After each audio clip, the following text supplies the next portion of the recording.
ರಾಜ್ಯಾದ್ಯಂತ ಮೇ 29ರಿಂದ ಆರಂಭವಾಗಿರುವ ಕೇಂದ್ರ ಸರ್ಕಾರದ ವಿಕಸಿತ ಕೃಷಿ ಸಂಕಲ್ಪ ಅಭಿಯಾನ ವಿಜಯಪುರ ಜಿಲ್ಲೆಯ ಮದಭಾವಿ ತಾಂಡಾದಲ್ಲಿ ಇಂದು ನಡೆಯಿತು. ವಿಜಯಪುರ ಜಿಲ್ಲಾ ಕೃಷಿ ತರಬೇತಿ ಕೇಂದ್ರದ ಹಿರಿಯ ವಿಜ್ಞಾನಿ ಶ್ರೀಶೈಲ್ ವಸ್ತ್ರದ್, ಕೃಷಿ ಅಧಿಕಾರಿ ಗೀತಾ ಭಜಂತ್ರಿ ಸೇರಿದಂತೆ ಕೃಷಿ ಅಧಿಕಾರಿಗಳು, ರೈತರು ಪಾಲ್ಗೊಂಡಿದ್ದರು. ಆಧುನಿಕ ಕೃಷಿ ತಂತ್ರಜ್ಞಾನ, ಬಿತ್ತನೆ, ಔಷಧೋಪಚಾರ, ಕೃಷಿ ಇಳುವರಿ ಸೇರಿದಂತೆ ಅಗತ್ಯ ಮಾಹಿತಿಯನ್ನು ರೈತರಿಗೆ ನೀಡಲಾಯಿತು.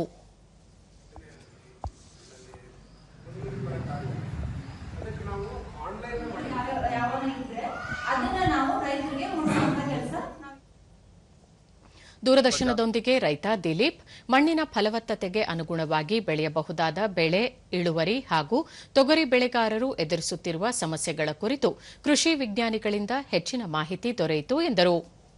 ಬೇರೆ ಬೇರೆ ಉದ್ಯೋಗ ನೀವು ಮಾಡ್ರಿ ಅದರ ಜೊತೆ ಅಂತ ಹೇಳಿಸಿದ್ರೆ ಬಹಳ ಚಂದಾಗಿ ಮಾಹಿತಿ ಕೊಟ್ಟಿದ್ದಾರೆ.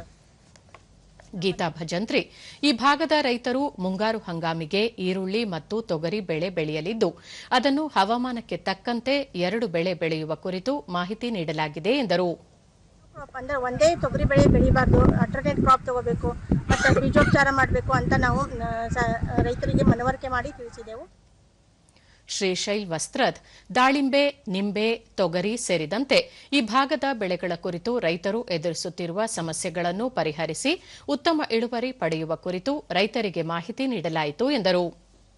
ಕೇಂದ್ರದಿಂದ ಕಡಿಮೆ ಅವಧಿಗೆ ಬರುವಂತಹ ತೊಗರಿ ತಳಿ ಕೊಟ್ಟಿದ್ರು. ನಂದು ಮಡ್ಡಿ ಜಮೀನಿತ್ತು, ಬೇಗನೆ ಮಾಗಿ ನನಗೆ ಒಳ್ಳೆಯ ಆದಾಯ ಬಂದಿದೆ ಅಂತೇಳಿ ತಮ್ಮ ಅನುಭವ ಹಂಚಿಕೊಂಡ್ರು.